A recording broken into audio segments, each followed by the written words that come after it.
아들 집 문 앞은 세상에서 가장 가까우면서도 가장 먼 곳이었습니다. 며느리는 문을 열었지만 제 얼굴을 보지 않았습니다. 그 좁은 문틈 사이로 흐르던 차가운 공기. 그날 저는 10년 넘게 품어온 미련을 버리고 집을 팔기로 결심했습니다. 평택에 사는 아들 집을 찾았던 건 그저 손주 얼굴 한번 보고 싶은 할머니의 평범한 마음이었습니다. 미리 전화도 했고 반찬 몇 가지를 정성껏 준비해 조심스레 올라갔지요. 초인종을 누르자 문이 아주 조금 열렸습니다. 하지만 문고리를 꽉 쥔 며느리의 손은 놓일 줄을 몰랐고 끝내 제 시선을 피했습니다. 애기 자고 있어요.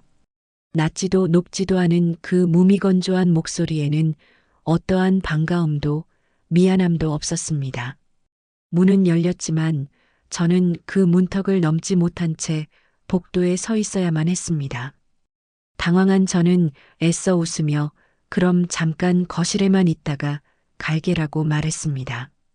하지만 제 말이 끝나기도 전에 며느리는 문을 조금 더 닫더군요. 그리고 이어진 한마디가 제 가슴을 후벼 팠습니다. 어머니, 앞으로는 안 오셨으면 좋겠어요. 이유도 설명도 없었습니다. 잠시만 제 이야기를 들어보시겠습니까? 이 이야기는 어쩌면 여러분의 이야기일지도 모릅니다. 평택에 사는 아들 집을 찾았던 건 그저 손주 얼굴 한번 보고 싶은 할머니의 평범한 마음이었습니다. 미리 전화도 했고 반찬 몇 가지를 정성껏 준비해 조심스레 올라갔지요. 그날 아침 저는 새벽부터 일어나 아들이 좋아하던 갈치조림을 끓였습니다. 손주 녀석이 김치를 잘 먹는다는 소리에 배추김치도 한 통 챙겼고요. 시장에 들러 과일도 한 박스 샀습니다. 무거운 짐을 들고 버스를 2번이나 갈아타고 아들 집까지 가는 길, 제 가슴은 설렘으로 가득했습니다. 아파트 복도를 걸으며 저는 몇 번이고 옷매를 만졌습니다. 혹시 머리가 흐트러지진 않았나, 옷에 주름이 생기진 않았나 확인하고 또 확인했지요. 며느리 앞에서 초라해 보이고 싶지 않았으니까요. 아들 집 현관문 앞에 섰을 때 저는 잠시 숨을 고르고 미소를 지어 보았습니다. 거울이 없어도 제 얼굴에 어색한 웃음이 걸려 있다는 걸 느낄 수 있었습니다. 왜 내 아들 집 앞에서 이렇게 긴장을 해야 하는지 그때는 그 이유를 깊이 생각해 보지 못했습니다. 초인종을 눌렀습니다. 딩동 하는 벨소리가 유난히 크게 들렸습니다. 잠시 후 안쪽에서 발소리가 들렸고 문이 천천히 열렸습니다. 아니, 정확히 말하자면 조금 열렸습니다. 문고리를 꽉 쥔 며느리의 손이 보였고 그 틈새로 며느리의 얼굴 반쪽이 보였습니다. 저는 본능적으로 왔어요 하고 인사를 건넸지만 며느리는 제 눈을 마주치지 않았습니다. 그녀의 시선은 제 어깨 너머 어딘가 복도의 벽면이나 비상구 표시를 향하고 있는 것 같았습니다. 애기 자고 있어요. 며느리의 목소리는 낮았습니다. 감정의 기복이 전혀 없는 마치 자동응답기처럼 기계적인 톤이었지요. 그 짧은 한 문장 속에는 어머님 오셨어요? 같은 반가움도 갑자기 오셨네요. 같은 당혹감도 죄송해요. 같은 미안함도 없었습니다. 그저 사실을 전달하는 냉정한 보고였을 뿐입니다. 저는 당황했지만 애써 웃으며 말했습니다. 아, 그래. 그럼 조용히 있을게. 반찬 좀 가져왔어. 냉장고에 넣어두기만 하면 돼. 제 손에는 김치통과 반찬통이 든 비닐봉지가 있었습니다. 무거웠습니다. 버스에서 내려 여기까지 오는 동안 손잡이가 손바닥에 자국을 냈지요. 하지만 며느리는 그 봉지를 받으려 하지 않았습니다. 문은 여전히 그대로였고 그녀의 손은 문고리를 놓지 않았습니다. 마치 제가 조금이라도 더 다가오면 문을 닫을 준비가 되어 있다는 듯이 말입니다. 저는 한 발짝 앞으로 다가서려 했습니다. 본능적으로요. 하지만 며느리는 문을 더 닫았습니다. 몇 센티미터였을까요? 아주 미세하게요. 하지만 그 움직임은 분명했습니다. 들어오지 마세요라는 무언의 신호였습니다. 저는 그 자리에 얼어붙었습니다.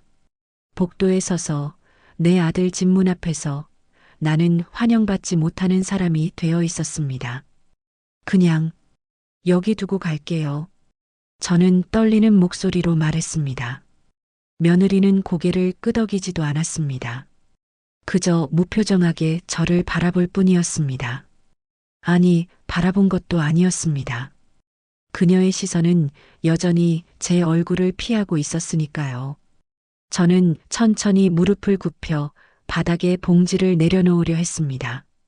그 순간 제 허리에서 뚝 하는 소리가 났습니다. 나이 든 사람이라면 누구나 아는 그 소리, 관절이 삐걱거리는 소리였지요. 괜찮으세요? 며느리가 물었습니다. 하지만 그것은 진심 어린 걱정이 아니었습니다. 형식적인 질문, 예의상 해야 하는 말이었을 뿐입니다. 제가 괜찮아라고 대답하기도 전에 며느리는 이미 다른 생각을 하고 있는 것 같았습니다. 아마도 빨리 가주셨으면 좋겠다는 생각이었겠지요. 저는 봉지를 문 앞에 놓고 일어섰습니다. 허리가 아팠지만 내색하지 않았습니다. 며느리 앞에서 약한 모습을 보이고 싶지 않았으니까요. 그리고 물었습니다. 준호는 어디 갔어? 집에 없어? 준호는 제 아들 이름입니다. 저는 아들의 이름을 부르며 조금이나마 이 집과의 연결고리를 붙잡고 싶었는지도 모릅니다. 하지만 며느리의 대답은 짧았습니다. 회사 갔어요. 언제 들어와? 늦을 거예요. 그럼 나 좀 기다리게. 준호 얼굴 보고 갈게. 제 말에 며느리의 표정이 미세하게 변했습니다. 짜증이었을까요? 아니면 불편함이었을까요? 정확히는 알 수 없었지만 그녀가 제 제안을 달가워하지 않는다는 건 분명했습니다. 며느리는 잠시 침묵했습니다. 그리고 입을 열었습니다. 그럴 필요 없으세요. 바쁘실 텐데. 바쁘실 텐데라는 말은 배려가 아니었습니다. 그것은 가세요라는 명령의 완곡한 표현이었습니다. 저는 알아챘습니다. 하지만 인정하고 싶지 않았습니다. 그래서 한 번 더 말했습니다. 바쁘지 않아. 오늘은 시간 있어. 손주 얼굴도 보고 싶고, 애기 감기 기운이 있어서요. 깨우면 안 돼요. 며느리의 목소리에 조금 날이 섰습니다. 짜증이 섞인 것 같기도 했고, 경고처럼 들리기도 했습니다. 저는 더 이상 버틸 수가 없었습니다. 제가 여기 더 있으면 있을수록 상황은 더 나빠질 것만 같았습니다. 저는 고개를 끄덕였습니다. 그래, 알았어. 그럼 조심히 있어. 며느리는 대답 대신 문을 조금 더 닫았습니다. 이제 그녀의 얼굴은 거의 보이지 않았습니다. 문틈은 이제 손바닥 하나 들어갈 정도로 좁아졌습니다. 저는 돌아서려다가 마지막으로 한 가지를 물었습니다. 다음에 와도 돼? 침묵이었습니다. 길고 무거운 침묵이 복도를 가득 채웠습니다. 저는 며느리의 대답을 기다렸습니다. 네 혹은 좋아요라는 대답을, 어머님 언제든 오세요라는 말을, 혹은 최소한 전화하고 오세요라는 말이라도 기대했습니다. 하지만 며느리는 한참을 망설이더니 입을 열었습니다. 어머니, 앞으로는 안 오셨으면 좋겠어요. 그 말을 듣는 순간 세상이 멈춘 것 같았습니다. 귀에서 윙 하는 소리가 났고 복도의 형광등 불빛이 갑자기 너무 밝게 느껴졌습니다. 저는 제대로 듣지 못한 것 같아 되물었습니다. 뭐라고? 안 오셨으면 좋겠어요. 미리 말씀드리는 거예요. 며느리의 목소리는 단호했습니다. 거기에는 미안함도 망설임도 없었습니다. 그것은 부탁이 아니었습니다. 통보였습니다. 시어머니에게 며느리가 하는 일방적인 통보. 저는 어떻게든 말을 이어가려 했습니다. 왜? 내가 뭘 잘못했어? 혹시 기분 나쁜 일이 있었어? 그런 건 아니에요. 그냥 우리 생활이 있잖아요. 나도 알아. 그래서 미리 전화하고 온 거잖아. 그래도요. 불편해요. 불편하다. 그 한마디가 제 가슴을 찔렀습니다. 시어머니가 오는 게 불편하다니. 저는 자식을 낳아준 사람도 아니고 이 집을 마련해준 사람도 아니란 말인가요? 아니, 저는 바로 그 사람이었습니다. 이 아파트 계약금을 낸 사람도 중도금을 보탠 사람도 바로 저였으니까요. 하지만 그 순간 저는 그 사실을 입 밖에 낼 수가 없었습니다. 왜냐하면 그런 말을 하는 순간 저는 정말로 돈으로 아들 집에 들어가려는 시어머니가 되어버릴 것 같았으니까요. 저는 참았습니다. 목구멍까지 올라온 말들을 꾹꾹 눌러 삼켰습니다. 내 돈으로 산 집인데 내가 너희 결혼할 때 얼마나 도와줬는데 손주 봐주겠다고 했을 때 너희가 얼마나 좋아했는데 같은 말들을요.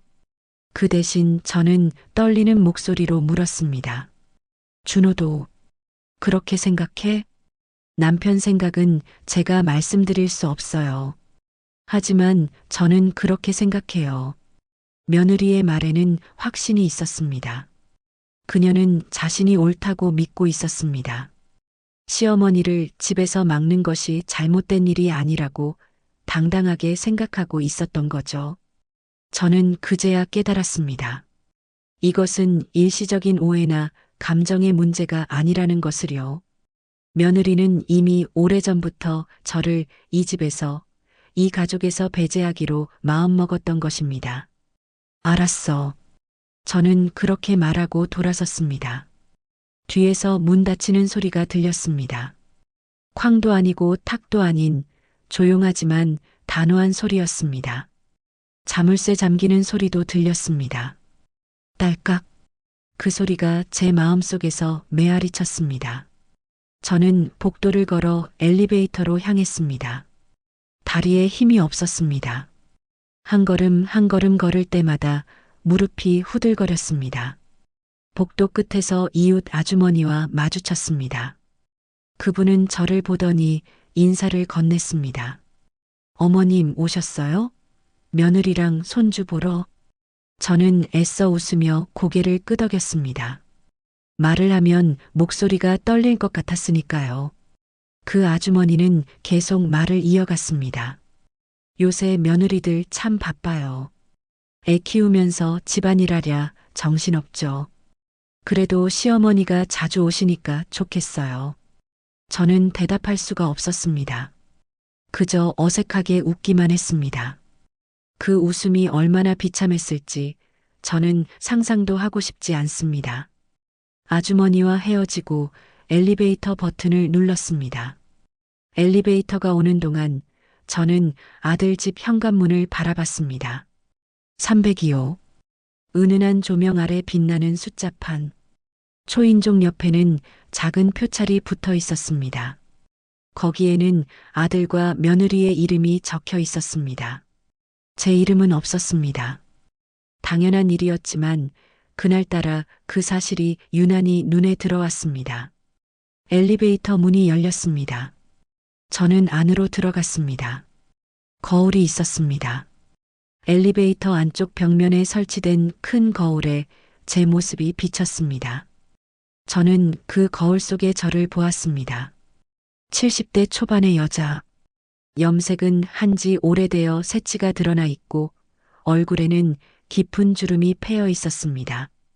옷차림은 단정했지만 촌스러워 보였습니다. 손에는 아무것도 없었습니다. 그렇습니다. 저는 가져간 반찬을 문 앞에 두고 왔으니까요. 엘리베이터가 내려가는 동안 저는 거울을 계속 쳐다봤습니다. 그리고 생각했습니다. 저 사람은 누구일까? 거울 속에 그 여자는 낯설었습니다. 손주를 보러 왔다가 문전박대를 당한 할머니, 내 아들이 사는 집 문 앞에서 환영받지 못한 어머니, 반찬을 들고 왔지만 집안에 들어가지도 못한 시어머니. 그게 바로 저였습니다. 1층에 도착했습니다. 엘리베이터 문이 열리고 저는 밖으로 나왔습니다. 아파트 로비는 한산했습니다. 경비 아저씨가 저를 보더니 가볍게 고개를 숙였습니다. 저는 인사를 받고 밖으로 나갔습니다. 겨울바람이 얼굴을 때렸습니다. 차가웠습니다. 하지만 그 차가움이 오히려 좋았습니다. 멍한 머리가 조금 맑아지는 것 같았으니까요. 버스 정류장으로 걸어가는 길, 저는 계속 생각했습니다. 내가 뭘 잘못했을까? 아들 키울 때 너무 엄하게 대했던가? 며느리에게 무심했던가? 손주를 봐줄 때 뭔가 잘못했던가? 하지만 아무리 생각해도 명확한 답이 나오지 않았습니다. 물론 완벽한 시어머니는 아니었을 겁니다. 실수도 했을 거고 며느리 기분을 상하게 한 적도 있었겠지요. 하지만 그렇다고 해서 아예 오지 말라고 할 정도였을까요? 버스를 기다리면서 저는 핸드폰을 꺼냈습니다. 아들에게 전화를 걸까 망설였습니다. 아들에게 말하면 뭐라고 할까요? 엄마 괜찮아. 내가 말할게라고 할까요? 아니면 엄마가 좀 참아. 애 키우느라 예민한 거야 라고 할까요? 혹은 아무 말도 하지 않을까요? 저는 전화를 걸지 않았습니다. 아들이 무슨 말을 하든 그것은 제게 위로가 되지 않을 것 같았으니까요. 버스가 왔습니다. 저는 버스에 올라탔습니다. 카드를 찍고 뒷자리에 앉았습니다. 창밖을 바라봤습니다. 아들이 사는 아파트 단지가 점점 멀어졌습니다. 높은 건물들, 깔끔하게 정돈된 조경, 넓은 놀이터, 좋은 곳이었습니다. 제가 평생 모은 돈과 아들이 번 돈을 합쳐서 마련한 곳. 그곳에서 제 손주가 자라고 있습니다. 하지만 저는 그곳에 갈 수 없습니다. 며느리가 원하지 않으니까요. 집으로 돌아오는 내내 저는 창밖만 바라봤습니다. 겨울 하늘은 잿빛이었고 거리는 을씨년스러웠습니다. 사람들은 저마다 바쁘게 걸어가고 차들은 쉴 새 없이 달렸습니다. 세상은 돌아가고 있었습니다. 하지만 저는 멈춰 있었습니다. 그 문 앞에서, 그 차가운 거절 앞에서 저는 완전히 멈춰버린 것 같았습니다. 집에 도착했을 때 저는 현관문을 열고 안으로 들어갔습니다. 빈집이었습니다. 조용했습니다. 너무 조용했습니다. 신발을 벗고 거실로 들어갔습니다. 소파에 주저앉았습니다. 그리고 그제야 눈물이 났습니다. 소리 없이 조용히 눈물이 흘러내렸습니다. 저는 두 손으로 얼굴을 가렸습니다. 그리고 한참을 울었습니다. 평생을 살면서 여러 번 울었지만 그날의 눈물은 달랐습니다. 그것은 슬픔만의 눈물이 아니었습니다. 분노도 있었고 배신감도 있었고 무엇보다 깊은 외로움이 있었습니다. 내가 이렇게까지 외로운 사람이었나 싶었습니다. 자식이 있고 손주가 있는데도 저는 이렇게 혼자였습니다. 한참을 울고 나서 저는 고개를 들었습니다. 거실벽에 걸린 액자가 보였습니다. 아들 가족 사진이었습니다. 아들과 며느리 그리고 손주. 세 사람이 활짝 웃고 있었습니다. 행복해 보였습니다. 저는 그 사진을 오랫동안 바라봤습니다. 그리고 깨달았습니다. 저는 그 사진 속에 없다는 것을요. 저는 그들의 행복한 가족 사진 속에 포함되지 않은 사람이라는 것을요. 그날 밤 저는 잠을 이룰 수가 없었습니다. 누워서 천장만 바라봤습니다. 어둠 속에서 여러 생각이 떠올랐습니다. 아들을 낳고 키우고 학교 보내고 결혼시키던 기억들. 그 모든 순간들 속에서 저는 무엇을 위해 살았을까요? 자식을 위해서였습니다. 자식이 행복하길 바라며 자식이 잘 되길 바라며 살았습니다. 그런데 지금 그 자식은 어디에 있을까요? 제가 문 앞에서 거절당할 때 아들은 어디에 있었을까요? 새벽이 되어서야 저는 조금 잠들 수 있었습니다. 하지만 악몽을 꾸었습니다. 꿈속에서 저는 계속 문을 두드렸습니다. 하지만 아무도 열어주지 않았습니다.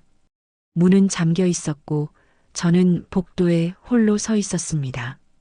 그 꿈에서 깨어났을 때 제 베개는 눈물로 젖어 있었습니다. 당황한 저는 애써 웃으며 그럼 잠깐 거실에만 있다가 갈게라고 말했습니다. 제 목소리가 떨리고 있다는 걸 저 스스로도 느낄 수 있었습니다. 하지만 최대한 평온한 척, 아무렇지 않은 척 했습니다.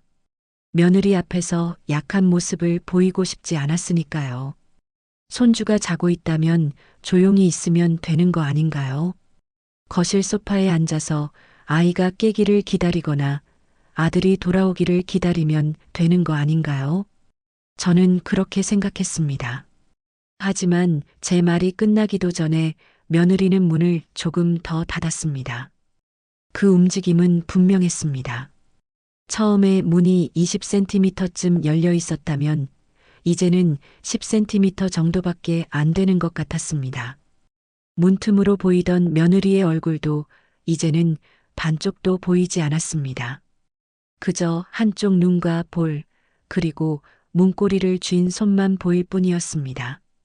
그것은 아이를 깨우지 않으려는 엄마의 조심스러운 배려가 아니었습니다. 불청객을 막아서는 집주인의 단호한 거절이었습니다. 저는 그 순간 모든 걸 이해했습니다. 아니, 이해하고 싶지 않았지만 이해할 수밖에 없었습니다. 며느리는 저를 집안에 들이고 싶어 하지 않는다는 것을요. 아이가 자고 있다는 건 핑계에 불과했습니다. 진짜 이유는 따로 있었습니다. 그녀는 저와 같은 공간에 있고 싶지 않았던 겁니다. 시어머니와 한 지붕 아래 있는 것 자체가 그녀에게는 불편하고 버거운 일이었던 거죠. 애기 자는데 깨울까봐 그래요. 며느리가 다시 말했습니다. 여전히 감정이 없는 목소리였습니다. 하지만 이번에는 조금 다른 뉘앙스가 있었습니다. 짜증이었을까요? 아니면 경고였을까요? 더 이상 우기지 마세요라는 메시지가 그 말 속에 담겨 있는 것 같았습니다. 저는 할 말을 잃었습니다. 무슨 말을 해야 할지, 어떻게 대응해야 할지 알 수가 없었습니다. 평생을 살면서 이런 상황을 겪어본 적이 없었으니까요. 제가 젊었을 때를 생각해 봤습니다. 시어머니께서 우리 집에 오시면 저는 어떻게 했던가요? 물론 때로는 불편했습니다. 남편의 어머니와 같은 공간에 있다는 게 편할 리 없었지요. 말 한마디, 행동 하나하나 조심해야 했고, 집안일도 더 신경 써야 했습니다. 하지만 그렇다고 해서 문 앞에서 돌려보낸 적은 단 한 번도 없었습니다. 아무리 피곤해도, 아무리 바빠도 시어머니가 오시면 문을 활짝 열고 맞이했습니다. 그게 며느리의 도리라고 배웠고, 그렇게 사는 게 당연하다고 생각했으니까요.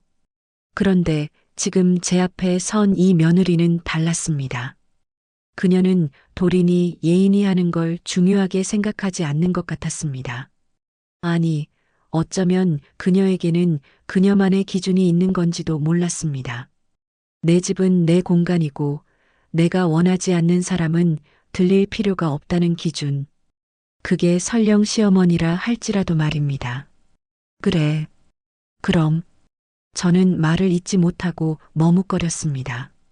뭐라고 말해야 할까요? 알았어. 그럼 갈게라고 해야 할까요? 아니면 아이 깨면 전화해줘라고 해야 할까요? 모든 말이 다 부질없게 느껴졌습니다. 어떤 말을 해도 이 상황이 나아지지는 않을 것 같았으니까요. 저는 그저 며느리를 바라봤습니다. 하지만 며느리는 여전히 제 눈을 마주치지 않았습니다. 그때 문득 이런 생각이 들었습니다.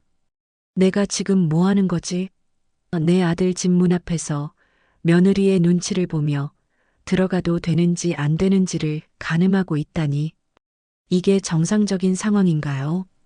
손주를 보러 온 할머니가 이렇게까지 굽실거려야 하는 건가요? 분노가 치밀어 올랐습니다. 하지만 동시에 슬픔도 몰려왔습니다. 분노와 슬픔이 뒤섞여서 가슴 속에서 소용돌이쳤습니다.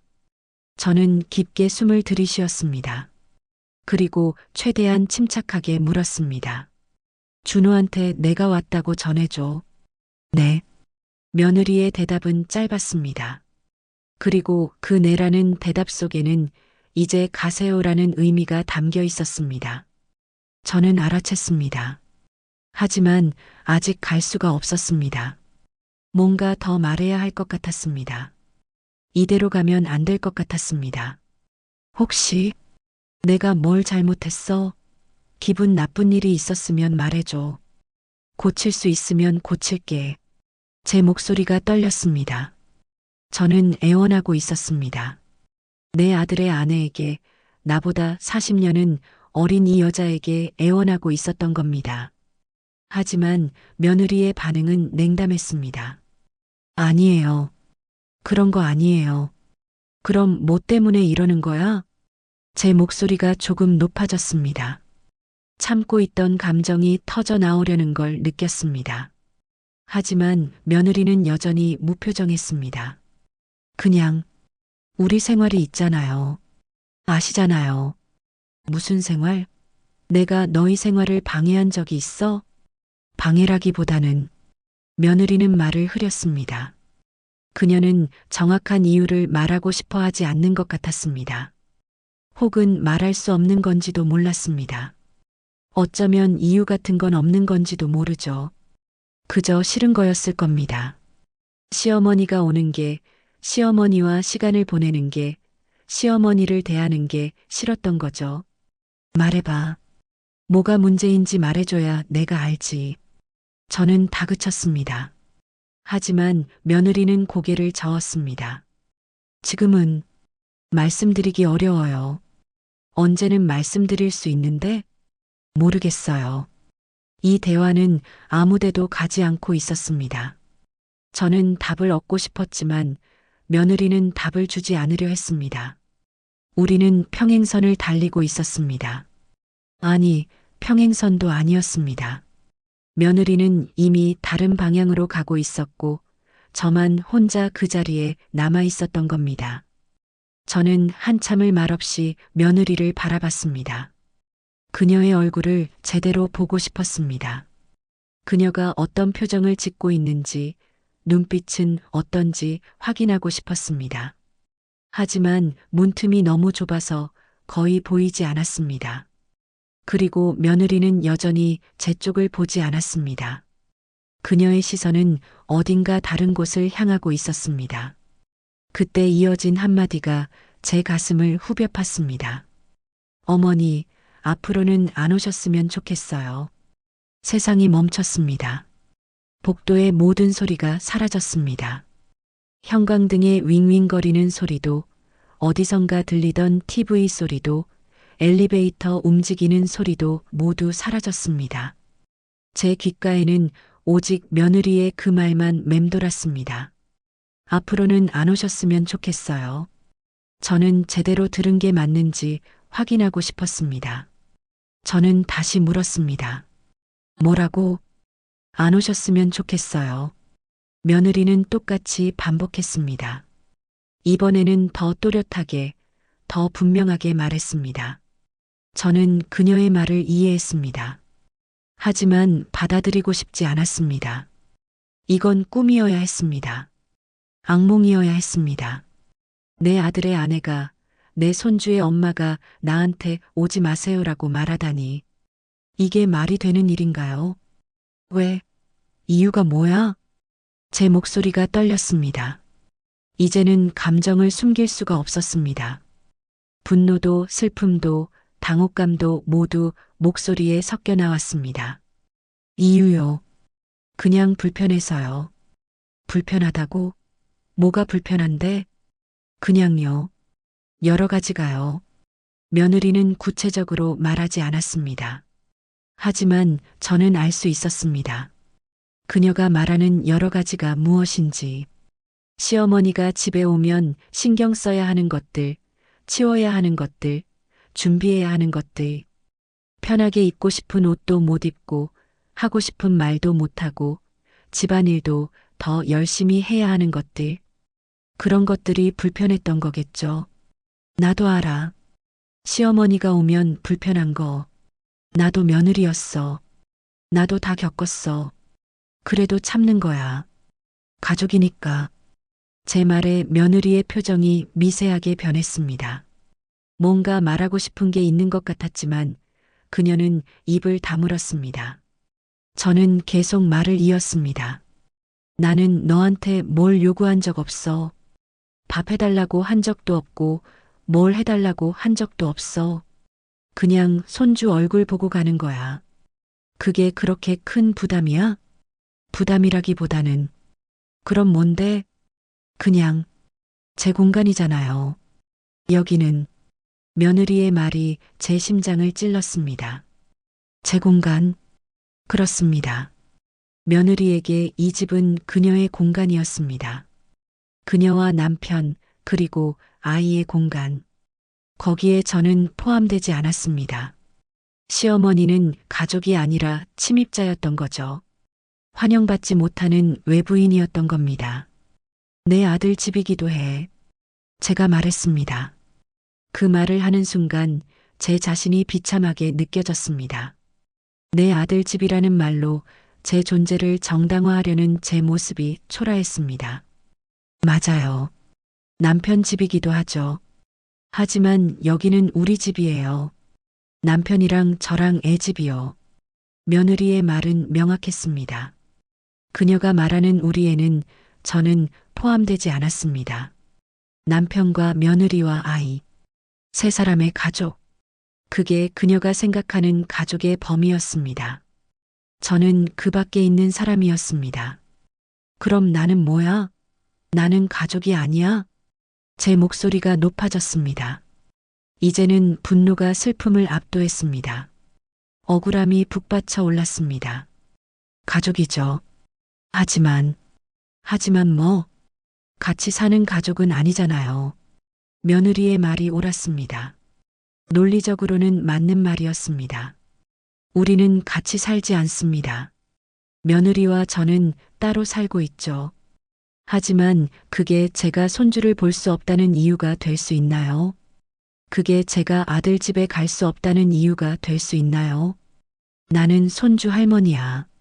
할머니가 손주 보는 게 뭐가 잘못됐어? 잘못된 건 아니에요. 그럼 뭐가 문제야? 너무 자주 오시잖아요. 며느리가 드디어 본심을 드러냈습니다. 제가 너무 자주 온다는 거였습니다. 저는 한 달에 두세 번 정도 갔었습니다. 많다면 많을 수도 있겠지만 손주를 사랑하는 할머니에게는 그것도 부족한 횟수였습니다. 하지만 며느리에게는 그게 과했던 모양입니다. 한 달에 몇 번 안 가는데? 그래도 자주요. 얼마나 가야 적당한데? 1년에 한 번? 아니면 아예 안 가는 게 좋아? 제 말에는 비꼬는 투가 섞였습니다. 며느리는 잠시 침묵했습니다. 그리고 조용히 말했습니다. 솔직히 말씀드리면 연락하고 오시는 게 좋을 것 같아요. 미리 약속을 잡고요. 나는 항상 연락하고 가는데 당일에 연락하시잖아요. 그럼 며칠 전에 연락해야 돼? 일주일 전? 한 달 전? 제 목소리에 짜증이 묻어났습니다. 며느리는 대답하지 않았습니다. 침묵이 흘렀습니다. 그 침묵 속에서 저는 깨달았습니다. 며느리는 제가 언제 오든 상관없이 불편해한다는 것을요. 미리 약속을 잡는 게 문제가 아니었습니다. 제가 오는 것 자체가 문제였던 겁니다. 알았어. 그럼 이제 안 올게. 그게 내가 원하는 거잖아. 저는 쏘아붙이듯 말했습니다. 며느리는 고개를 끄덕이지도 부인하지도 않았습니다. 그저 조용히 서 있을 뿐이었습니다. 그 침묵이 모든 걸 말해주고 있었습니다. 네, 그게 제가 원하는 겁니다. 안 오셨으면 좋겠습니다. 그런 의미였겠죠. 그럼 손주는 어떻게 보는데? 연락 주시면 제가 데리고 나갈게요. 며느리가 대안을 제시했습니다. 하지만 그게 무슨 의미인가요? 집에는 못 오게 하고 밖에서만 만나라는 거잖아요. 그것도 며느리가 허락할 때만. 제가 보고 싶을 때가 아니라 며느리가 괜찮을 때만. 저는 손주를 보기 위해 며느리의 스케줄에 맞춰야 하고 며느리의 허락을 받아야 하는 겁니다. 그럼 준호는? 준호도 이렇게 생각해? 저는 마지막으로 아들을 꺼냈습니다. 혹시나 하는 마음이었습니다. 아들은 다르게 생각할지도 모른다는 희망이었습니다. 하지만 며느리의 대답은 냉정했습니다. 남편 생각은 제가 말씀드릴 수 없어요. 직접 물어보세요. 지금 집에 있어? 아니요. 회사 갔어요. 그럼 전화 좀 바꿔줘. 회의 중일 거예요. 며느리는 모든 가능성을 차단했습니다. 저는 아들과 통화할 수도 아들을 만날 수도 없었습니다. 며느리라는 벽이 저와 아들 사이를 가로막고 있었습니다. 저는 그제야 완전히 이해했습니다. 이것은 며느리 혼자만의 결정이 아니라는 것을요. 아들도 알고 있을 겁니다. 아들도 동의했을 겁니다. 그렇지 않다면 며느리가 이렇게까지 당당할 수 없었을 테니까요. 저는 할 말을 잃었습니다.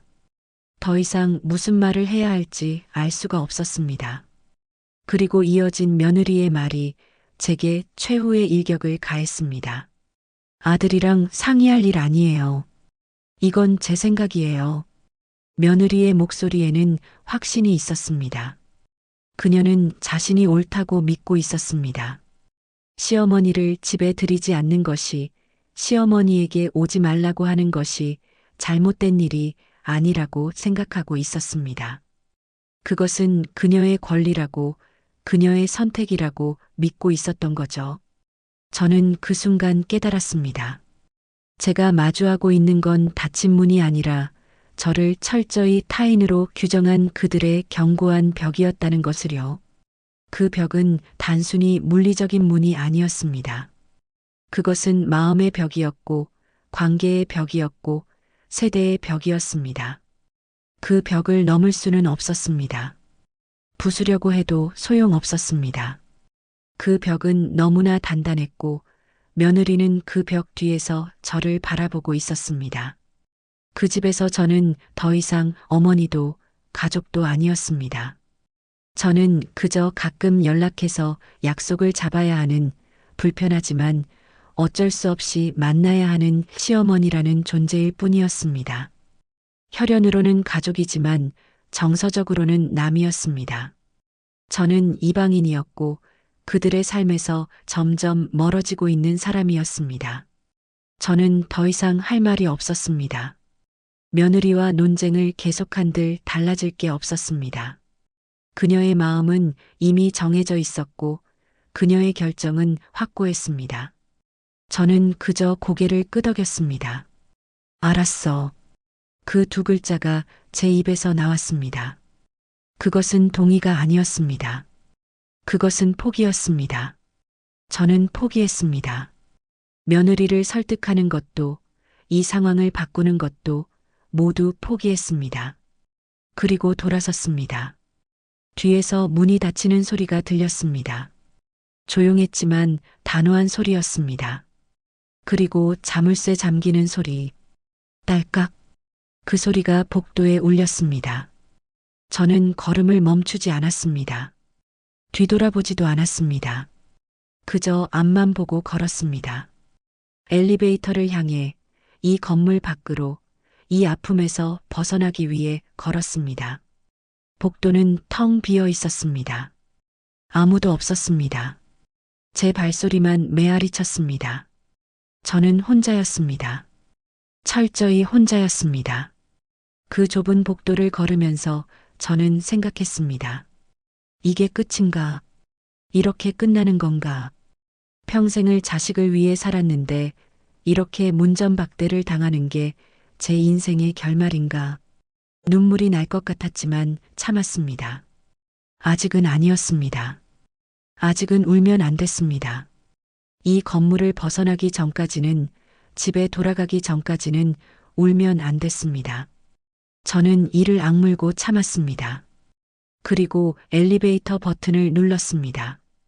그 차가운 대화가 오가는 동안 집안 어디에서도 아들의 목소리는 들리지 않았습니다. 저는 귀를 기울였습니다. 혹시 안쪽에서 아들이 뭐라고 말하는 소리가 들리지 않을까?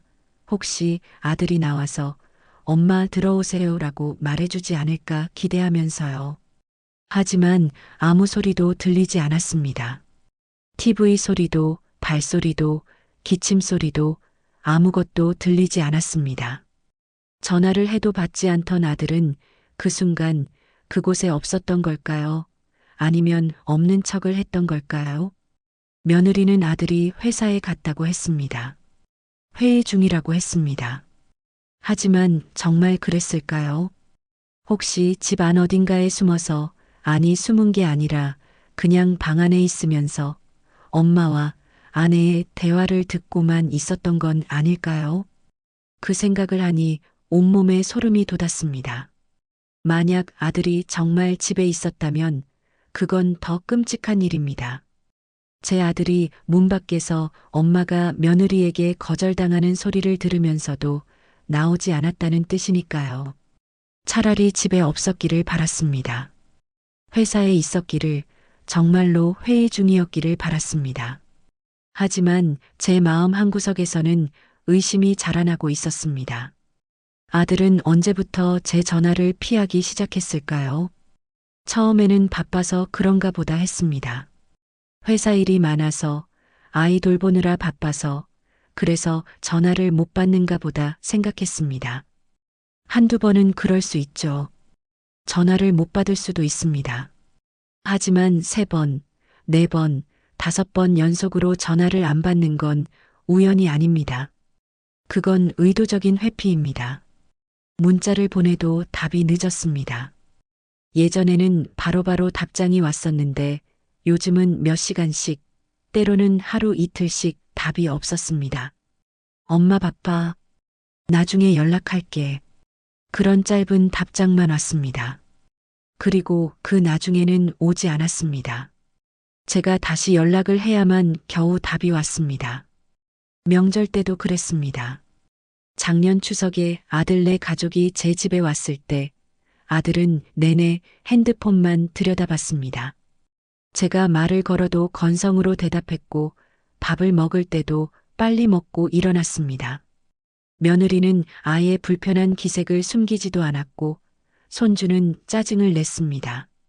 그날 저녁 그들이 집에 간 뒤 저는 홀로 남은 음식들을 정리하면서 생각했습니다.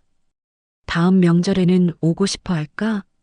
그리고 올해 설날 그들은 오지 않았습니다. 아들이 전화로 말했습니다. 엄마, 올해는 우리끼리 조용히 보낼게. 애가 어려서 이동하기 힘들어. 저는 이해한다고 말했습니다. 정말 이해했습니다.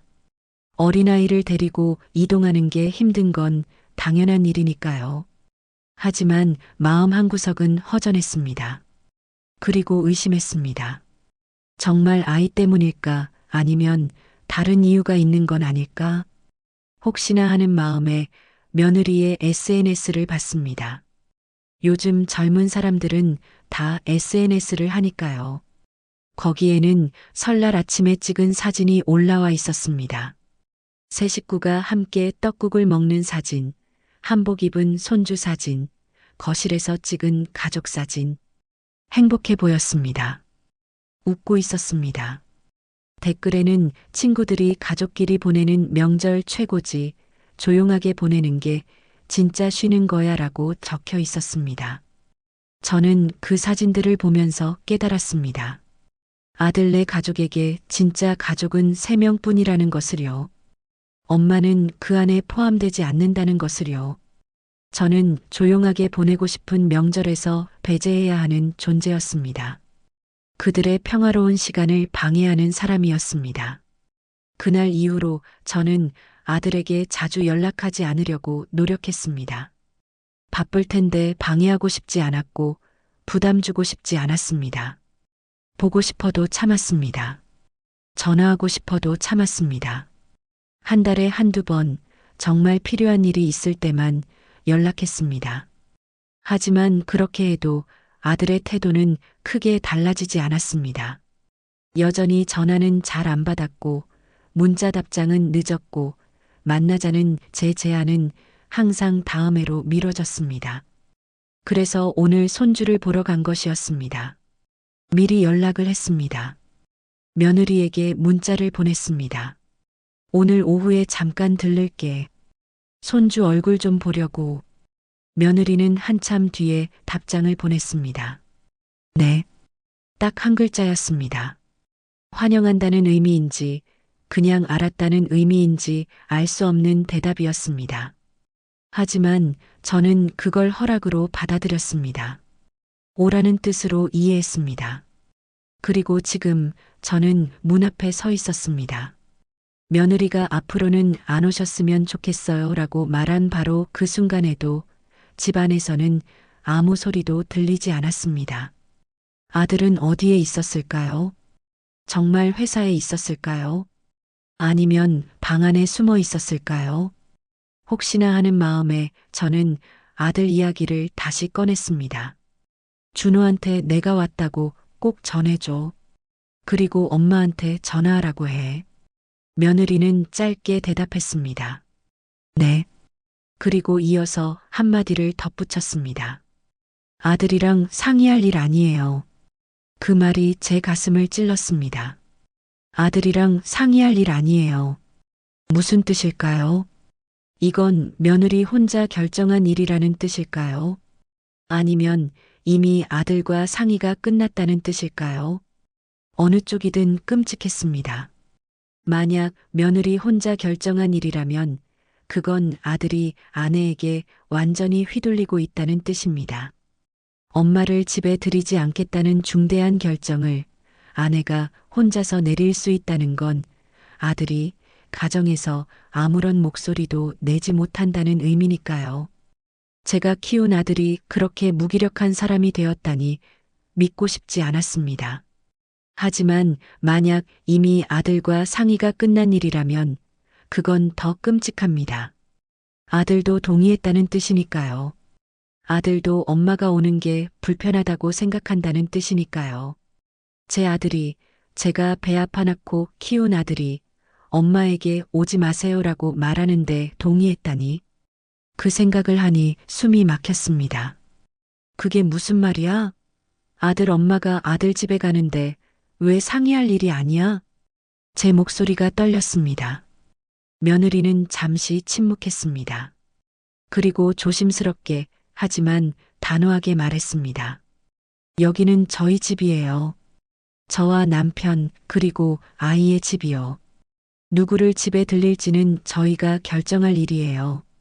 저희, 며느리가 말하는 저희에는 저는 포함되지 않았습니다.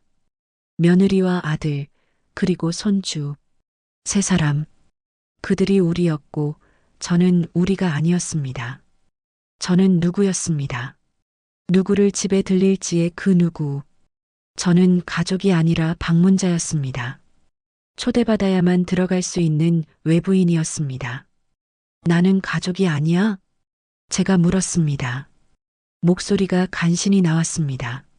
며느리는 한참을 망설였습니다. 그리고 대답했습니다. 가족이죠. 하지만 같이 사는 가족은 아니잖아요. 논리적으로는 맞는 말이었습니다. 우리는 같이 살지 않습니다. 하지만 그게 제가 아들을 볼 수 없다는 이유가 될까요? 그게 제가 손주를 볼 수 없다는 이유가 될까요? 저는 반박하고 싶었지만 말이 나오지 않았습니다. 며느리의 논리는 견고했고 저는 그 논리 앞에서 무력했습니다. 그때 문득 궁금해졌습니다. 아들은 정말 이 모든 걸 알고 있을까? 아내가 엄마에게 이렇게 말하고 있다는 걸 알고 있을까? 알고 있다면 뭐라고 생각할까? 동의할까? 아니면 아내를 말릴까? 준호는 이 사실을 알아? 제가 물었습니다. 며느리는 잠시 망설였습니다. 그 망설임이 모든 걸 말해주고 있었습니다. 말씀드렸어요. 뭐라고 하던? 이해한다고 했어요. 그 순간 세상이 무너지는 것 같았습니다. 이해한다고 했어요. 아들이 이해한다고 했답니다. 아내가 엄마에게 오지 말라고 하는 걸 이해한다고 했답니다. 저는 믿을 수가 없었습니다. 제 아들이 그런 말을 했다니. 제가 키운 아들이, 제가 평생을 바쳐 키운 아들이 그렇게 말했다니. 정말 그렇게 말했어? 네. 며느리의 대답은 짧고 명확했습니다. 거짓말을 하는 것 같지는 않았습니다. 아들이 정말 그렇게 말했을 겁니다. 이해해. 그 한마디로 아들은 엄마를 배신한 겁니다. 저는 뭐라고 말해야 할지 알 수가 없었습니다.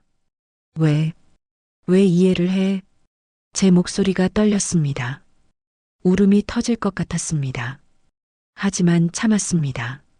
며느리 앞에서 울면 안 됐습니다. 약한 모습을 보이면 안 됐습니다.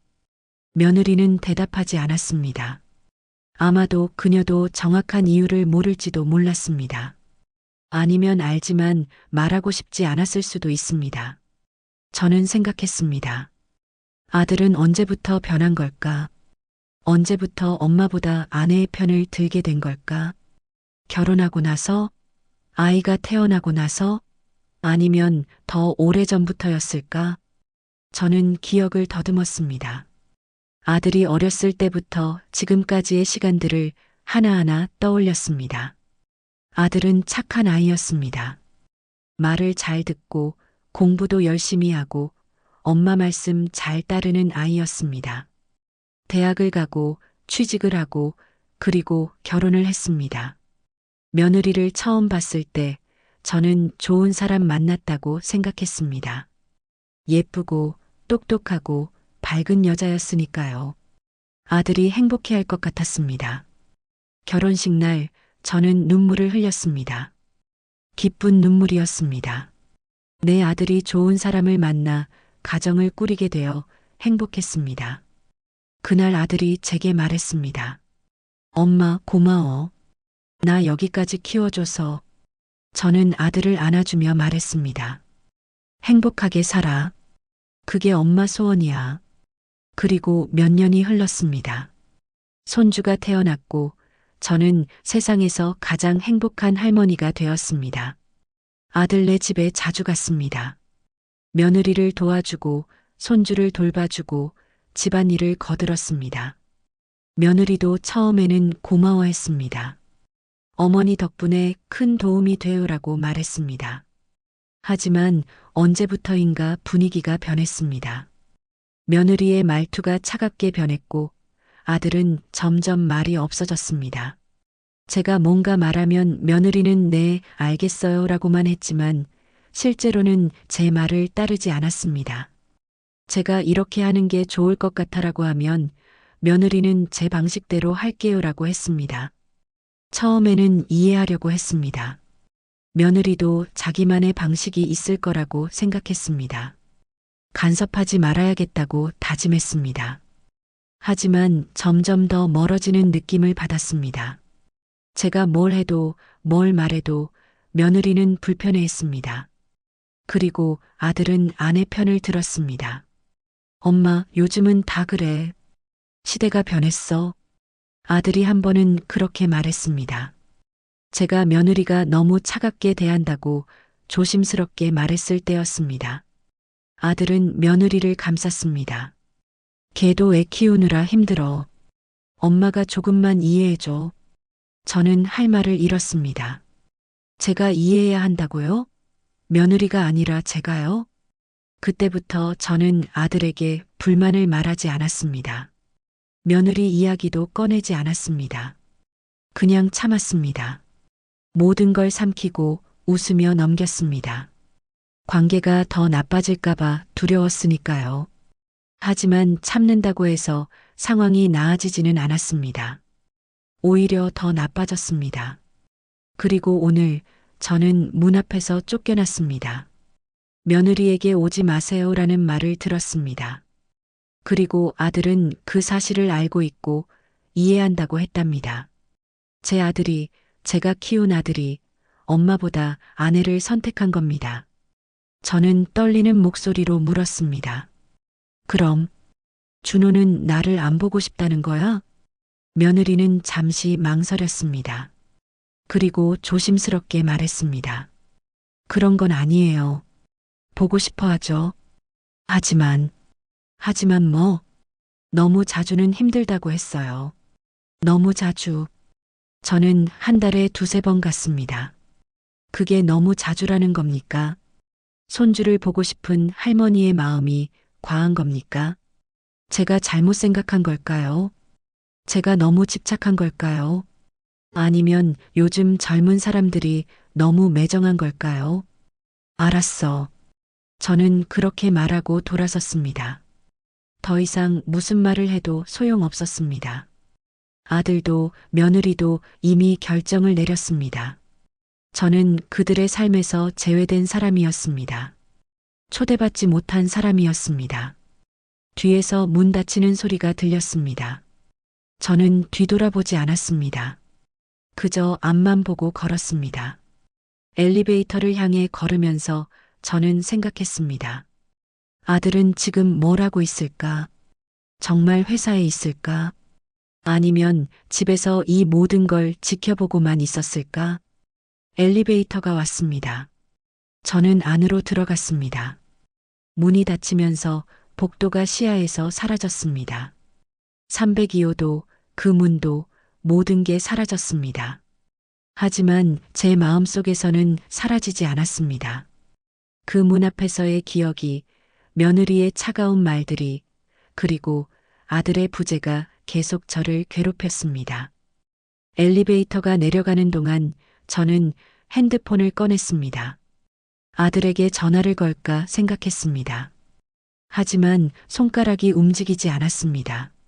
전화를 걸면 뭐라고 말해야 할까요? 너 정말 엄마가 집에 안 왔으면 좋겠니? 라고 물어야 할까요? 너도 와이프 편이니? 라고 따져야 할까요? 아니면 아무 말도 하지 말아야 할까요? 그냥 모른 척 해야 할까요? 오늘 일을 없던 일로 해야 할까요? 하지만 어떻게 그럴 수 있겠습니까? 이 상처를 어떻게 잊을 수 있겠습니까? 1층에 도착했습니다. 엘리베이터 문이 열렸습니다. 저는 밖으로 나왔습니다. 로비를 지나 현관문을 나섰습니다. 찬바람이 얼굴을 때렸습니다. 겨울이었습니다. 추웠습니다. 하지만 제 마음은 더 추웠습니다. 버스 정류장으로 걸어가면서 저는 계속 생각했습니다. 아들은 정말 회사에 있었을까? 정말 몰랐을까? 아니면 알고 있었지만 모른 척 했을까? 어느 쪽이든 저는 배신감을 느꼈습니다. 아들이 저를 지켜주지 않았다는 사실에, 아들이 제 편이 아니었다는 사실에 깊은 상처를 받았습니다. 평생을 아들을 위해 살았습니다. 아들이 잘 되기를 바라며, 아들이 행복하기를 바라며 살았습니다. 제 것은 다 희생하고, 제 꿈은 다 포기하고, 오직 아들만 생각하며 살았습니다. 그런데 그 아들이 지금 어디에 있습니까? 엄마가 문전박대를 당할 때 그 아들은 어디에 있었습니까? 버스를 기다리면서 저는 결심했습니다. 다시는 아들네 집에 가지 않겠다고. 다시는 먼저 연락하지 않겠다고. 아들이 찾을 때까지, 아들이 사과할 때까지 기다리겠다고. 하지만 마음 한구석에서는 알고 있었습니다. 그날은 오지 않을 거라는 걸. 아들은 절대 먼저 연락하지 않을 거라는 걸. 아들은 이 상황을 불편해하지 않는다는 걸. 오히려 편하게 생각할지도 모른다는 걸. 버스가 왔습니다. 저는 버스에 올라탔습니다. 뒷자리에 앉아 창밖을 바라봤습니다. 아들이 사는 아파트가 점점 멀어졌습니다. 저는 그 건물을 바라보며 생각했습니다. 저 안에 제 아들이 있습니다. 제 손주가 있습니다. 하지만 저는 그들을 볼 수 없습니다. 그들은 저를 원하지 않으니까요. 집으로 돌아가는 내내 저는 아무 생각도 하지 않으려 애썼습니다. 하지만 자꾸만 생각이 났습니다. 아들은 지금 뭘 하고 있을까? 며느리한테서 연락을 받았을까? 어머님 다녀가셨어요 라는 말을 들었을까? 그리고 뭐라고 대답했을까? 그래, 잘 갔어? 라고 했을까? 아니면 아무 말도 안 했을까? 저는 아들이 전화하기를 기다렸습니다. 집에 도착한 뒤에도, 저녁을 먹고 난 뒤에도 밤이 깊어갈 때까지 기다렸습니다.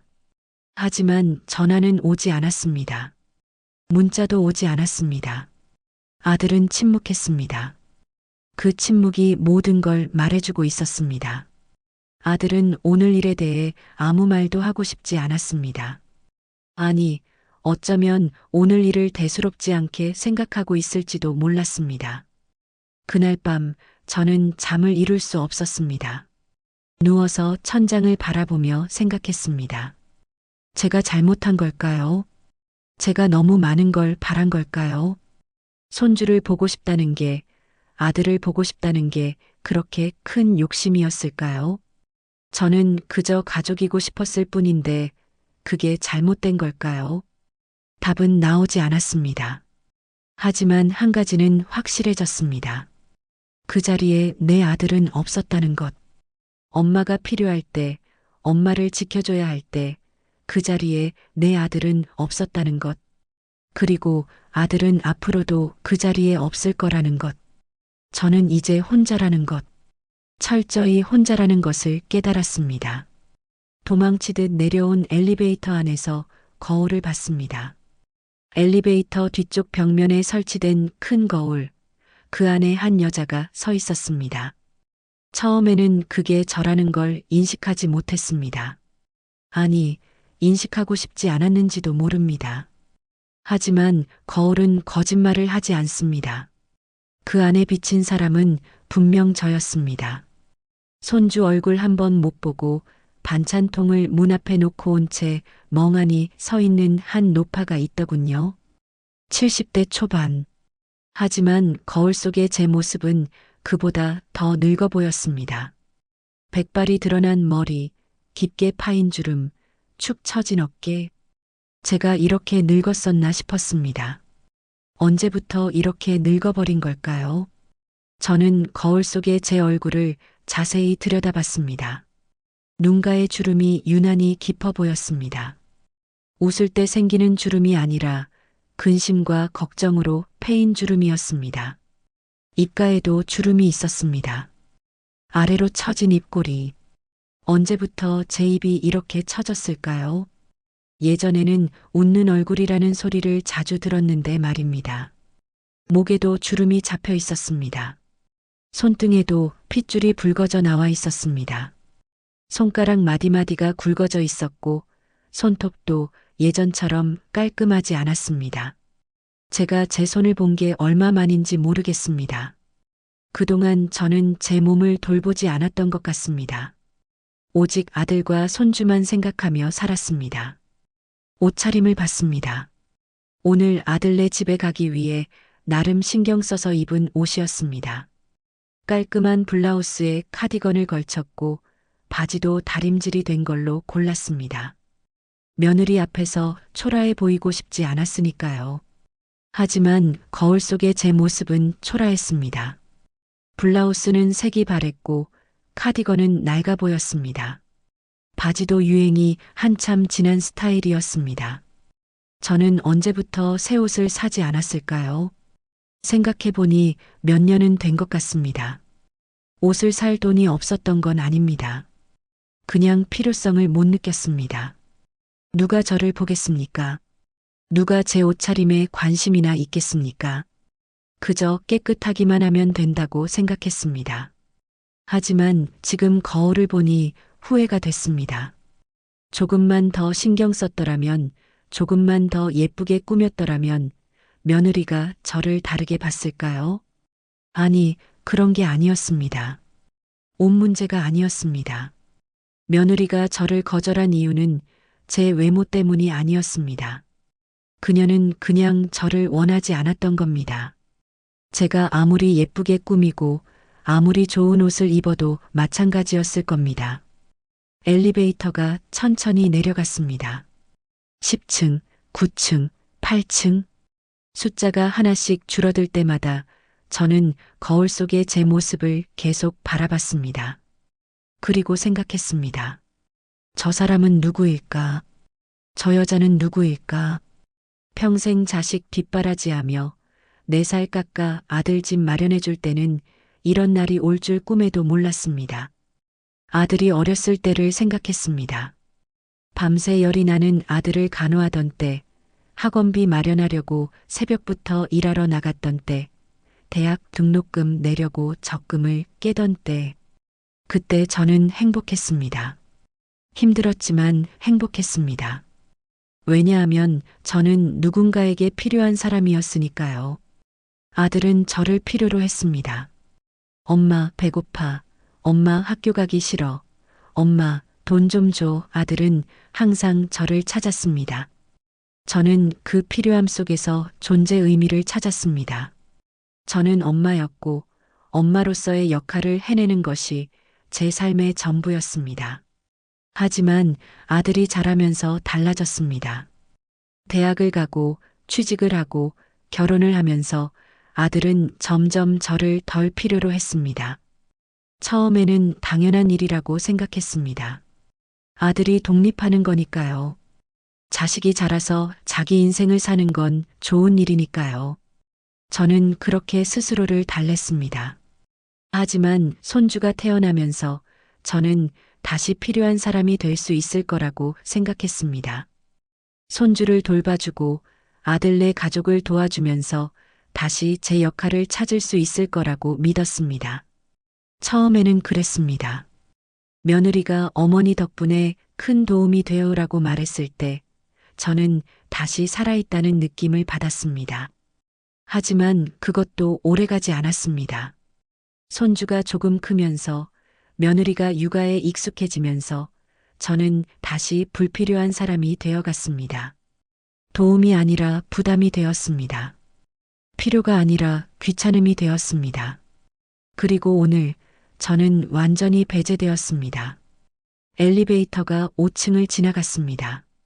거울 속에 제 눈을 봤습니다. 눈빛이 흐려져 있었습니다. 예전에는 반짝이던 눈이었는데 이제는 생기가 없었습니다. 슬픔과 피로와 체념이 그 눈 속에 가득 차 있었습니다. 내 돈으로 산 집 앞에서 내가 왜 죄인처럼 눈치를 보고 서 있어야 하나? 그 생각이 머릿속을 맴돌았습니다. 정말 그랬습니다. 아들네 집 계약금을 낸 사람이 누구입니까? 제가 평생 모은 돈으로 보탠 게 얼마인데요? 아들이 결혼할 때 해준 게 얼마인데요? 그런데 저는 그 집 문 앞에서 며느리의 눈치를 봐야 했고 결국 들어가지도 못한 채 쫓겨났습니다. 뜨겁게 달아올랐던 분노가 치밀어 올랐습니다. 손이 떨렸습니다. 주먹을 쥐었습니다. 거울 속에 제 모습이 일그러져 보였습니다. 화가 났습니다. 며느리에게도 아들에게도 이 상황에도 화가 났습니다.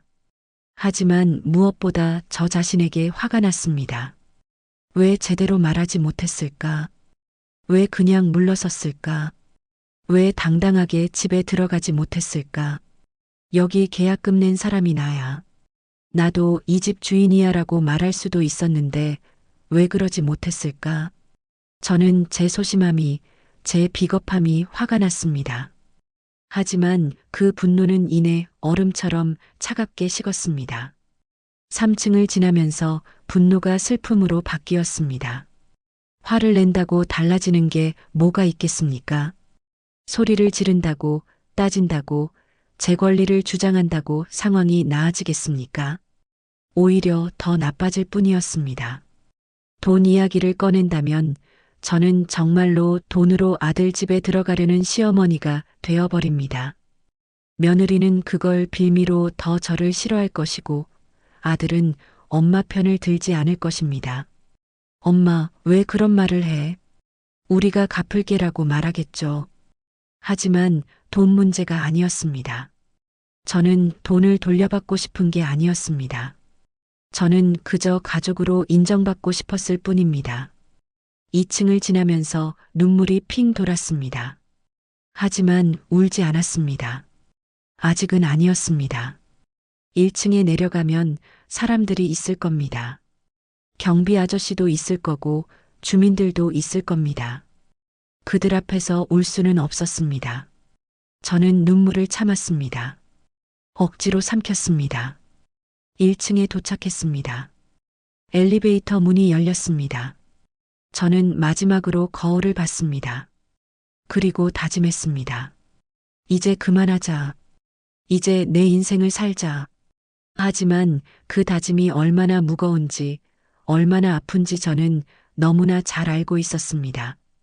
엘리베이터를 나와 로비를 지나갔습니다. 경비실 앞을 지나가는데 경비 아저씨가 저를 봤습니다. 가볍게 고개를 숙이며 인사했습니다. 저도 인사를 받았습니다. 최대한 자연스럽게 아무렇지 않은 척 웃으며 고개를 숙였습니다. 하지만 제 웃음이 얼마나 어색했을지, 얼마나 슬퍼 보였을지 짐작이 갔습니다. 밖으로 나왔습니다. 겨울바람이 얼굴을 때렸습니다. 차가웠습니다. 눈이 시렸습니다. 하지만 그 차가움이 오히려 좋았습니다. 뜨거웠던 얼굴이 식는 것 같았고 멍했던 정신이 조금 돌아오는 것 같았습니다. 저는 깊게 숨을 들이마셨습니다. 차가운 공기가 폐를 채웠습니다. 아파트 단지를 천천히 걸어 나왔습니다. 놀이터를 지나갔습니다. 그네가 바람에 흔들리고 있었습니다. 아무도 타지 않는 빈 그네였습니다. 저는 그 그네를 보면서 생각했습니다. 언젠가 손주와 함께 저 그네를 타고 싶었습니다. 손주를 그네에 태우고 밀어주고 싶었습니다. 손주가 깔깔 웃으며 할머니 더 높이 라고 말하는 걸 듣고 싶었습니다. 하지만 그 꿈은 이루어지지 않을 것 같았습니다. 손주와 놀이터에 올 일은 없을 겁니다. 며느리가 허락하지 않을 테니까요. 아니, 설령 허락한다 해도 저는 오고 싶지 않았습니다. 이제는 원하지 않았습니다. 구걸하듯이 손주를 보고 싶지 않았습니다. 버스 정류장에 도착했습니다. 의자에 앉았습니다. 다리에 힘이 없었습니다.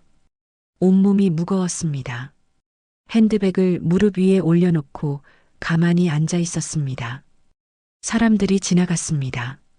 젊은 엄마가 유모차를 밀며 지나갔고 학생들이 떠들며 지나갔고 회사원들이 바쁘게 지나갔습니다.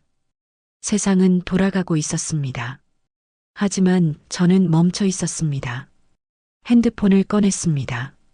아들에게 전화를 걸까 망설였습니다. 화면에는 아들의 이름이 있었습니다.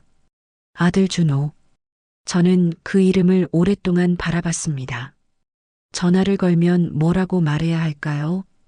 오늘 내 집에 갔다가 며느리한테 쫓겨났어라고 말해야 할까요? 내 와이프가 엄마한테 오지 말래라고 말해야 할까요? 아니면 그냥 평범하게 잘 지내니? 라고 물어야 할까요? 아무 일도 없었던 것처럼 아무렇지도 않은 척 말해야 할까요? 하지만 그럴 자신이 없었습니다. 아들의 목소리를 들으면 울음이 터질 것 같았습니다. 전화를 걸지 않았습니다. 대신 문자를 썼습니다. 엄마야. 오늘 내 집에 갔었는데 애기 자고 있다고 해서 그냥 왔어. 반찬 문 앞에 놓고 왔으니까 냉장고에 넣어 먹어. 건강하게 잘 지내. 그리고 한참을 망설이다가 마지막 문장을 추가했습니다. 엄마도 잘 지낼게. 문자를 보냈습니다. 그리고 핸드폰을 핸드백에 넣었습니다. 아들이 답장을 할까요? 한다면 뭐라고 할까요? 엄마 미안해라고 할까요? 와이프가 그랬구나.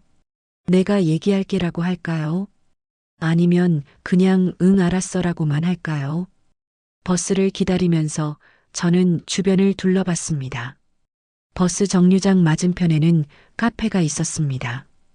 큰 유리창 너머로 사람들이 보였습니다. 커피를 마시며 이야기를 나누는 사람들, 노트북을 펼쳐놓고 일하는 사람들, 책을 읽는 사람들, 모두 각자의 삶을 살고 있었습니다. 저도 저런 삶을 살 수 있을까요? 카페에 앉아서 여유롭게 커피를 마시고 친구들과 수다를 떨고 혼자만의 시간을 즐길 수 있을까요? 아들 걱정, 손주 걱정하지 않고 그냥 저 자신을 위해 살 수 있을까요? 그 밤 저는 결심했습니다. 이제는 자식의 그늘이 아닌 내 인생의 볕 아래로 나가기로요. 더 이상 아들의 엄마로만 살지 않기로요. 손주의 할머니로만 살지 않기로요. 이제는 저 자신으로 살기로 결심했습니다. 하지만 그 결심이 얼마나 어려운지, 얼마나 두려운지 저는 알고 있었습니다. 평생을 자식을 위해 살았는데 이제 와서 나를 위해 산다는 게 무슨 의미인지 잘 몰랐습니다. 나를 위해 산다는 게 뭔가요? 무엇을 해야 하나요? 어디서부터 시작해야 하나요? 버스가 왔습니다. 저는 일어나서 버스에 올라탔습니다. 카드를 찍고 자리에 앉았습니다. 창밖을 봤습니다.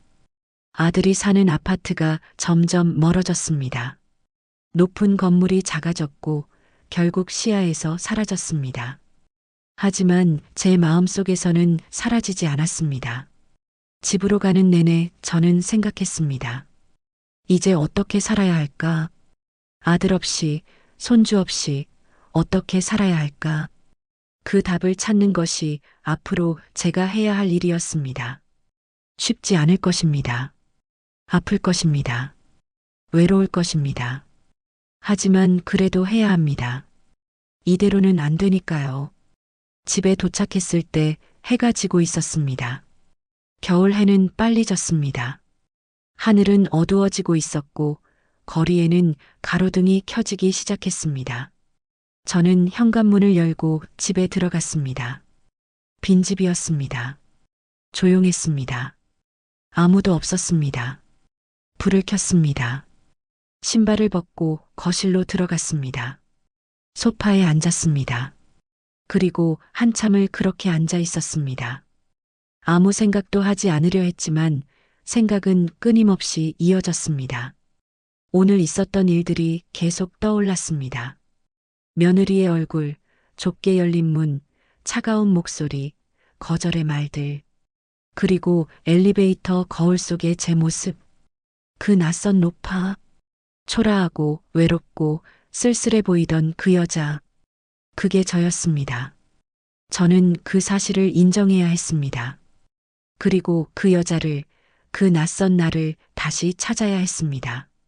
아니, 찾는 게 아니라 새로 만들어야 했습니다. 저는 일어나서 거실벽에 걸린 거울 앞에 섰습니다. 집에 있는 거울이었습니다. 엘리베이터 거울보다 작았지만 제 모습은 똑같이 비쳤습니다. 저는 거울 속의 저를 바라봤습니다. 그리고 말했습니다. 이제 너를 위해 살자. 너를 위해 살아야 해. 목소리가 떨렸습니다. 눈물이 흘렀습니다. 더 이상 참을 수가 없었습니다. 저는 거울 앞에서 무너졌습니다. 주저앉아서 울었습니다. 소리내어 울었습니다. 아무도 없었습니다. 아무도 제 울음을 듣지 못했습니다. 저는 혼자 울었습니다. 얼마나 울었을까요? 한참을 울고 나서야 진정이 되었습니다. 눈물이 마르고 호흡이 안정되었습니다. 저는 일어났습니다. 화장실로 가서 얼굴을 씻었습니다. 차가운 물이 얼굴을 적셨습니다. 거울을 봤습니다. 눈이 부어 있었고 얼굴이 빨개져 있었습니다. 하지만 조금은 후련했습니다. 그날 밤 저는 결심을 굳혔습니다. 집을 팔기로요. 아들에게 준 그 집을 정리하기로요. 그리고 제 삶을 다시 시작하기로요. 그것이 제가 엘리베이터 거울 속에서 만난 그 낯선 나에게 해줄 수 있는 유일한 일이었습니다. 며칠 뒤 저는 아들에게 전화를 걸었습니다. 손이 떨렸습니다. 심장이 두근거렸습니다. 하지만 목소리만큼은 떨리지 않도록 애썼습니다. 담담하게, 차분하게, 이미 결정된 일을 통보하듯이 말하고 싶었습니다. 전화벨이 울렸습니다. 한 번, 두 번, 세 번. 아들이 전화를 받지 않으면 어떡하나 걱정했지만 네 번째 벨이 울릴 때 아들이 받았습니다. 엄마, 무슨 일이야? 아들의 목소리는 평소와 다름없었습니다. 조금 피곤해 보이긴 했지만 불편한 기색은 없었습니다. 마치 며칠 전 그 일이 없었던 것처럼 말입니다. 저는 심호흡을 하고 말했습니다. 준호야, 엄마 할 말이 있어. 시간 좀 있니? 지금? 응, 괜찮아. 무슨 일인데? 전화로는 만나서 얘기하면 안 될까? 잠시 침묵이 흘렀습니다. 아들이 망설이는 게 느껴졌습니다. 아마도 무슨 이야기인지 짐작했을지도 모릅니다. 며느리한테 들었을 수도 있고요. 하지만 아들은 거절하지 않았습니다. 알았어. 언제 만날까? 내일. 내일 시간 있어? 점심때는 어때? 회사 근처 식당에서 만나자. 다음 날 저는 아들을 만나러 갔습니다. 일부러 단정하게 옷을 입었습니다. 머리도 미용실에 가서 정리했습니다. 화장도 조금 했습니다. 약해 보이고 싶지 않았으니까요. 불쌍해 보이고 싶지 않았으니까요. 오히려 당당하게, 확고하게 보이고 싶었습니다. 식당에 아들이 먼저 와 있었습니다. 구석자리에 앉아서 핸드폰을 보고 있었습니다. 저는 다가가서 앞에 앉았습니다. 아들이 고개를 들었습니다. 엄마 왔어? 뭐 시킬래? 아무거나. 내가 시켜. 아들이 메뉴판을 보며 주문을 했습니다. 음식이 나올 때까지 우리는 별말 없이 앉아 있었습니다. 어색한 침묵이었습니다. 예전에는 이렇지 않았는데 싶었습니다. 예전에는 아들과 만나면 할 이야기가 많았는데 이제는 무슨 말을 해야 할지 모르겠었습니다. 음식이 나왔습니다. 우리는 먹기 시작했습니다. 한참을 먹다가 아들이 먼저 입을 열었습니다. 엄마, 무슨 얘기하려고 했어? 저는 젓가락을 내려놓았습니다. 그리고 아들을 똑바로 쳐다봤습니다. 그 집, 이제 정리하자. 아들의 표정이 굳었습니다. 젓가락을 든 손이 공중에 멈춰 섰습니다. 무슨 말이야? 내가 사는 그 아파트 말이야. 계약금 내준 거, 중도금 보탠 거, 다 정리하자. 갑자기 왜 그래? 무슨 일 있어? 아들의 목소리에 당황한 기색이 역력했습니다. 하지만 저는 침착하게 대답했습니다. 갑자기가 아니야. 생각 많이 했어. 이제는 정리할 때가 된 것 같아. 엄마, 무슨 일이 있었어? 와이프랑 뭐 있었어? 아들이 물었습니다. 역시 알고 있었던 모양입니다. 며느리한테 들었겠죠. 어머님이 왔다 가셨어요 라는 말을. 하지만 아들은 그에 대해 아무 말도 하지 않았습니다. 사과도 해명도 아무것도 없었습니다. 그저 지금처럼 무슨 일 있었어? 라고 물어볼 뿐이었습니다. 별일 없었어. 그냥 엄마가 결정한 거야. 엄마, 무슨 일인지 말해봐. 내가 해결할 수 있으면 해결할게. 아들의 말은 진심처럼 들렸습니다. 하지만 저는 믿지 않았습니다. 아들이 해결할 수 있다고요? 아들이 며느리를 설득할 수 있다고요? 아니면 며느리 편을 들 거면서 무슨 해결을 한다는 건가요? 해결할 거 없어. 엄마는 그냥 정리하고 싶어. 그게 다야. 엄마가 도와준 돈 돌려달라는 거야? 그럼 갚을게. 시간 좀 걸리겠지만 돈 문제가 아니야. 제가 말을 잘랐습니다. 목소리가 조금 높아졌습니다. 식당 안 사람들이 쳐다볼까봐 목소리를 낮췄습니다. 돈 문제가 아니라고. 엄마는 그냥 너희 인생에서 빠지고 싶어. 더 이상 부담 주고 싶지 않아. 무슨 소리야, 엄마. 무슨 부담? 너희한테 엄마가 부담이잖아. 불편한 존재잖아. 그러니까 이제 정리하자는 거야. 아들이 고개를 저었습니다. 아니야, 엄마. 그런 거 아니야. 그럼 뭔데? 와이프가 나한테 뭐라고 했는지 너도 알잖아. 드디어 그 이야기를 꺼냈습니다. 아들의 얼굴이 더 굳어졌습니다. 시선을 피했습니다. 역시 알고 있었던 겁니다. 며느리가 제게 오지 말라고 했다는 걸, 문 앞에서 저를 돌려보냈다는 걸 아들은 다 알고 있었습니다.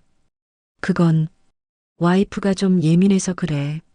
요즘 애 키우느라 힘들고 스트레스 받고 그래서 변명하지 마.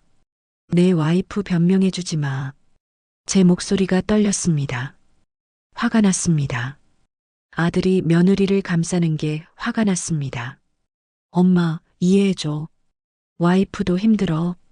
엄마는 안 힘들어? 엄마 마음은 생각 안 해?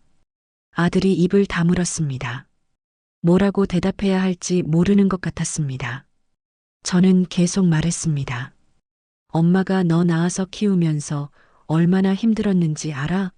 아빠 없이 혼자 너 키우면서 얼마나 고생했는지 알아? 그래도 한 번도 힘들다고 안 했어. 너 때문에 참았어. 근데 지금 내 와이프는 뭐야? 애 키우느라 힘들다고 시어머니한테 오지 말래? 그게 말이 돼? 제 목소리가 커졌습니다. 옆 테이블 사람들이 쳐다봤습니다. 저는 신경 쓰지 않았습니다. 이제는 참고 싶지 않았습니다. 엄마, 목소리 좀 낮춰.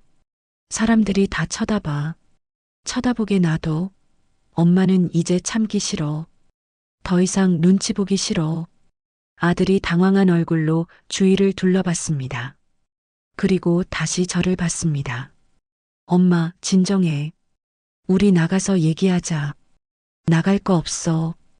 여기서 끝내자. 엄마 할 말은 하나야. 그 집 정리하자. 엄마가 도와준 돈 돌려받을 거야. 그리고 앞으로 너희 일에 간섭 안 할게. 손주도 안 볼게. 엄마는 엄마 인생 살 거야. 엄마, 이미 결정했어. 변호사 알아봤어. 증거도 다 있어. 엄마가 얼마 보탰는지 계좌 이체 내역 다 있어. 사실 변호사를 알아본 건 아니었습니다. 하지만 그렇게 말하고 싶었습니다. 제가 진심이라는 걸, 제가 진짜로 실행할 거라는 걸 보여주고 싶었습니다. 아들의 얼굴이 창백해졌습니다. 엄마, 제발. 그러지 마. 우리 얘기 좀 해보자. 해결할 수 있어. 해결 못해. 내 와이프 마음을 어떻게 받고, 시어머니 싫어하는 마음을 어떻게 받고, 내가 말할게. 와이프한테 내가 얘기할게. 얘기해봐야 소용없어. 이미 늦었어. 저는 일어섰습니다. 가방을 들었습니다. 아들이 제 팔을 잡았습니다. 엄마, 가지 마.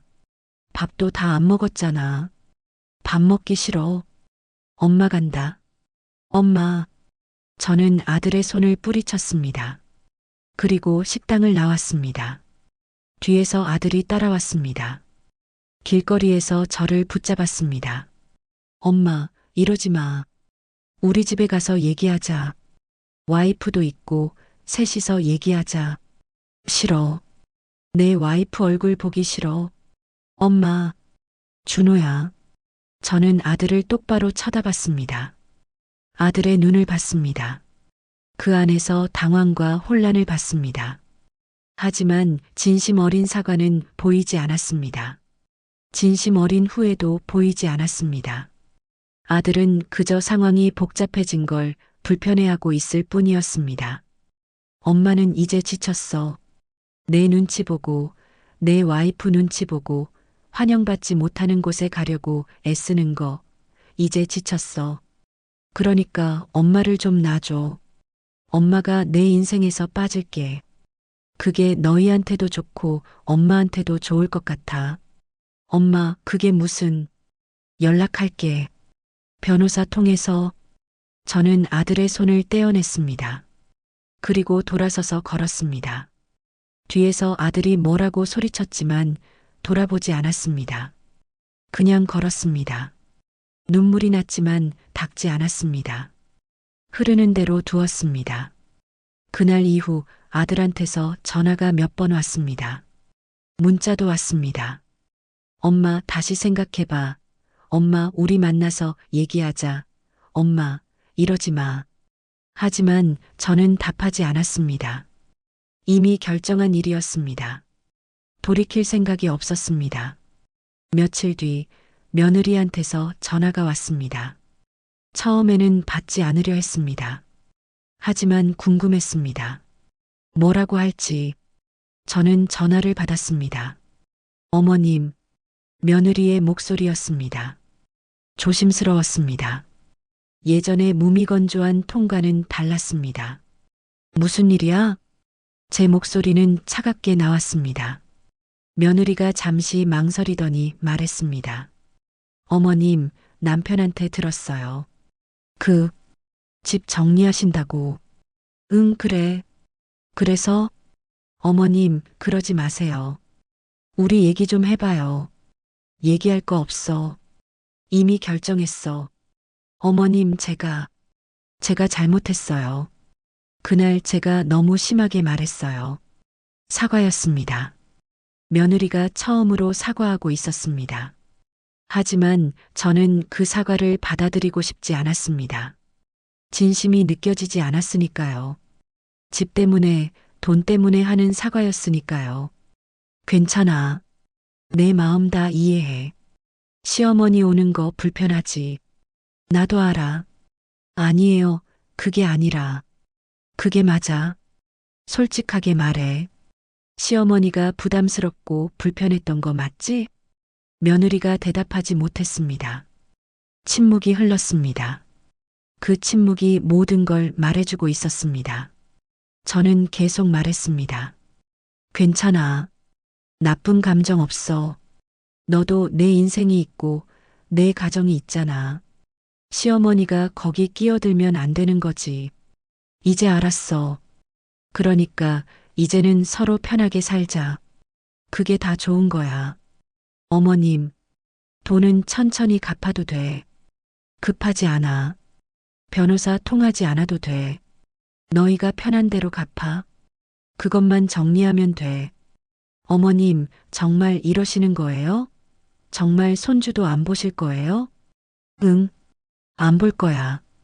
너희가 편하게 키워. 할머니 없어도 잘 클 거야. 어머님, 며느리의 목소리가 떨렸습니다. 우는 것 같기도 했습니다. 하지만 저는 마음이 흔들리지 않았습니다. 그럼 나 끊을게. 건강하게 잘 살아. 어머님, 잠깐만요. 저는 전화를 끊었습니다. 그리고 핸드폰을 내려놓았습니다. 손이 떨렸습니다. 가슴이 아팠습니다. 하지만 후회하지 않았습니다. 이게 맞는 거라고, 이게 제가 할 수 있는 최선이라고 믿었습니다. 당황한 아들과 아무 말도 못하는 며느리, 붙잡지도 이유를 묻지도 않는 그들의 침묵이 오히려 제 결심에 확신을 주었습니다. 그들은 진심으로 저를 붙잡고 싶어 하지 않았습니다. 그저 상황이 복잡해진 게 불편했을 뿐이었습니다. 돈 문제가 생긴 게 부담스러웠을 뿐이었습니다. 만약 그들이 정말 저를 원했다면, 정말 제가 필요했다면 그렇게 쉽게 물러서지 않았을 겁니다. 더 강하게 붙잡았을 겁니다. 더 진심으로 사과했을 겁니다. 하지만 그들은 그러지 않았습니다. 몇 번의 전화와 문자, 그리고 며느리의 형식적인 사과. 그게 전부였습니다. 몇 주 뒤 아들이 돈을 갚기 시작했습니다. 매달 일정 금액씩 제 통장에 입금되었습니다. 저는 통장을 확인하며 생각했습니다. 이게 끝인가? 30년 넘게 키운 아들과의 관계가 이렇게 돈으로 정리되는 건가? 쓸쓸했습니다. 하지만 동시에 홀가분하기도 했습니다. 집을 판 돈으로 제가 평생 꿈꾸던 작은 집을 마련했습니다. 아파트가 아니라 조그만 빌라였습니다. 1층이어서 계단 오르내리기 편했고 작은 마당도 있었습니다.